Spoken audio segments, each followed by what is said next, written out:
The congregation reads a particular Torah portion every Shabbat, and during the week prior to each Shabbat, one is required to read the Bible text of the weekly portion twice and the translation once. All right, 8b. This applies to every verse, even a verse like Adarot and Devon and Yazer and Nimrah and Heshbon and Elela and Sivam and Nevo and Bion. Numbers 32, 3. While that verse is comprised entirely of names of places that are identical in Hebrew and Aramaic,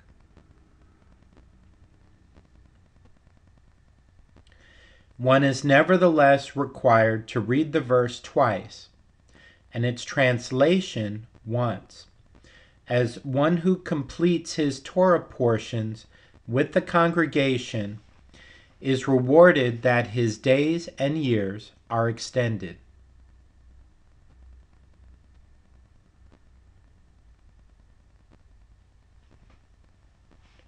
Rev Bevi bar Abe thought to finish all the Torah portions of the entire year, which he had been unable to complete at their appointed time, on the eve of Yom Kippur, when he would have time to do so.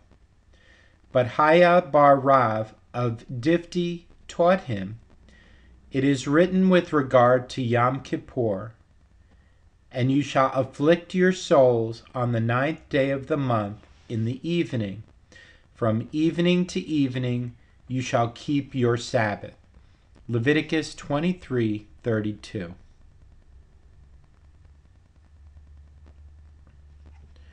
The Gemara wonders, and does one fast on the 9th of Tishrei? Doesn't one fast on the 10th of Tishrei? As the Torah says at the beginning of that portion, "However, on the 10th day of the 7th month is the Day of Atonement. There shall be a holy convocation for you, and you shall afflict your souls." Leviticus 23:27. Rather, this verse comes to tell you, one who eats and drinks on the 9th day of Tishrei in preparation for the fast the next day, the verse ascribes him credit as if he fasted on both the 9th and the 10th of Tishrei. Haya bar Rav of Difti cited this verse to Rav Bevi bar Abe to teach him that Yom Kippur Eve is dedicated to eating and drinking, not to completing the Torah portions one may have missed throughout the year.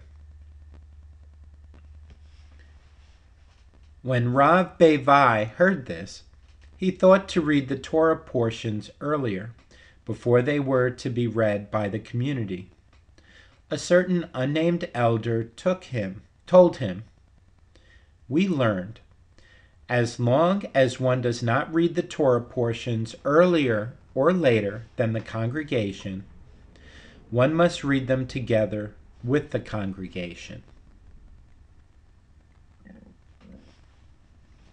As Rabbi Yehoshua ben Levi told his sons, "Complete your portions with the congregation, the Bible text twice, and the translation once."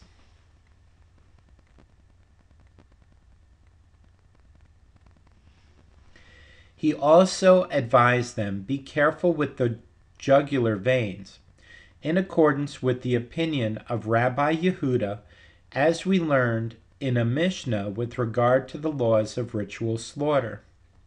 Rabbi Yehuda said, "Cutting the trachea and esophagus in the ritual slaughter of a bird does not render the bird kosher until he slaughters the jugular veins as well."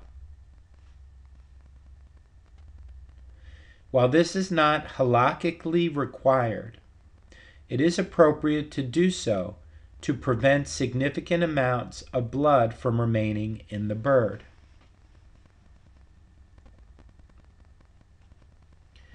Rabbi Yehoshua ben Levi further advised, and be careful to continue to respect an elder who has forgotten his Torah knowledge due to circumstances beyond his control. Even though he is no longer a Torah scholar, he must still be respected for the Torah that he once possessed. As we say, both the tablets of the covenant and the broken tablets are placed in the ark of the covenant of the temple. Even though the first tablets were broken, their sanctity obligates one not to treat them with contempt. An elder who forgot the Torah knowledge he once possessed is likened to these broken tablets. Rava said to his sons 3 bits of advice. When you cut meat, do not cut it on your hand. The Gemara offers 2 explanations for this. Some say to the danger one might accidentally cut his hand, and some say due to the fact that it could ruin the meal, as even if one only cut himself slightly, the small amount of blood could still spoil the meat and render it repulsive to eat. And Rava also advised, do not sit on the bed of an Aramean woman, and do not pass by a synagogue when the community is praying. The Gemara explains, some say do not sit on the bed of an Aramean woman means one should not go to sleep without reciting Shema.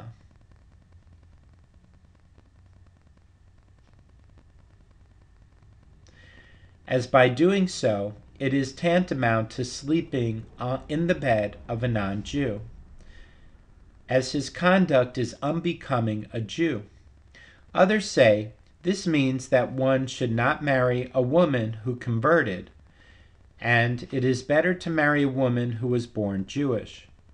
And some say it literally means that one should not sit on the bed of an Aramean, i.e., a non-Jewish woman. This bit of advice was due to an incident involving Rav Papa. Rav Papa went to visit an Aramean woman.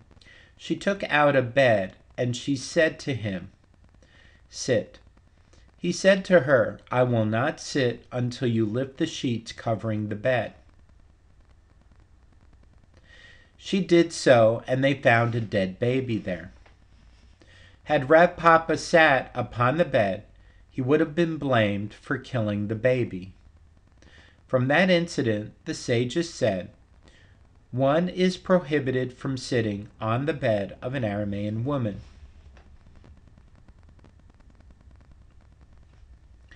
And Rava's 3rd bit of advice was, do not pass behind a synagogue while the congregation is praying. This statement supports the opinion of Rabbi Yehoshua ben Levi. As Rabbi Yehoshua ben Levi said, one is prohibited from passing behind a synagogue while the congregation is praying because they will suspect that he does not want to pray, and it is a show of contempt for the synagogue.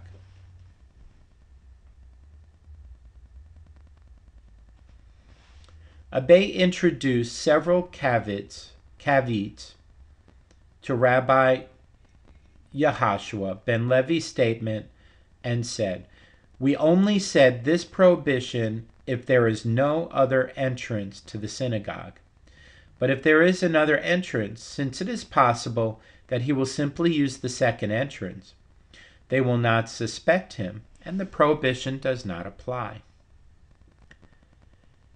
And we only said this prohibition if there is no other synagogue in the city, but if there is another synagogue, the prohibition does not apply. And we only said this prohibition when he is not carrying a burden, and not running, and not wearing phylacteries. But if one of those factors applies, the prohibition does not apply. If he is carrying a burden or running, clearly he is occupied with his work. If he is wearing phylacteries, it is evident that he is a God-fearing individual and they will not suspect him. The Gemara cites a statement from a Berakhot along the lines of Rava's advice to refrain from cutting meat on one's hands. Rabbi Akiva said, in 3 aspects of their conduct, I like the Medes, and we should learn from their practices. When they cut meat, they cut it only on the table, and not on their hands. When they kiss, either as a show of affection or honor, they kiss only the back of the hand, and do not give the person being kissed an unpleasant feeling. And when they hold counsel, they only hold counsel in the field, so others will not hear their secrets.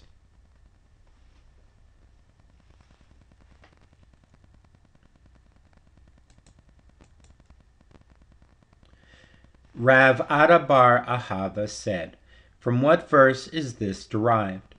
From the verse, and Jacob sent, and he called Rachel and Leah to the field to his flock. Genesis 31:4. It was only there in the field that he held counsel with them. It was taught in a Berakhot, Rabban Gamaliel said in 3 aspects of their conduct. I like the Persians. They are a modest people. They are modest in their eating. They are modest in the lavatory. And they are modest in another matter, i.e., sexual relations.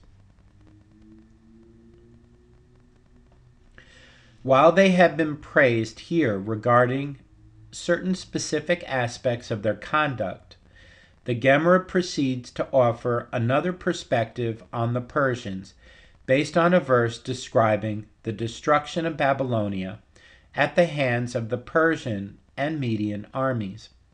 I have commanded my consecrated ones. I have also called, quote, I have commanded my consecrated ones. I have also called my mighty ones for my anger, even my proudly exulting ones. Close quotes. Isaiah 13:3. Rav Yosef taught a Berakhot. These are the Persians who are consecrated and designated for Gehenna, for they have been sent by God to carry out his mission of anger, and they will be sent to Gehenna. The Gemara returns to explain the Mishnah, in which we learn that Rabban Gamaliel says, one may recite Shema until dawn. Rav Yehuda said that Shmuel said, the halakha is in accordance with the opinion of Rabban Gamaliel.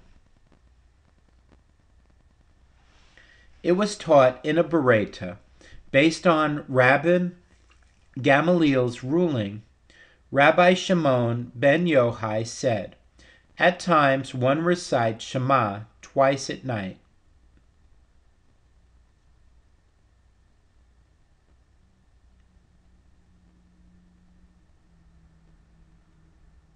Once just before dawn and once just after dawn, and he thereby fulfills his obligation to recite Shema, one of the day and one of the night. According to Rabban Gamaliel, the Shema that he recited before dawn fulfills his evening obligation, and the Shema that he recited after dawn fulfills his morning obligation. This Tosefta is self-contradictory. Initially, you said, at times one recites Shema twice at night. Apparently, the time just after dawn is still night. And then you taught, he thereby fulfills his obligation to recite Shema, one of the day and one of the night. Apparently, the time in question is considered day, as otherwise he would not have fulfilled his obligation to recite Shema during the day. There is an there is an internal contradiction with regard to the status of the time just after dawn. Is it considered day or night?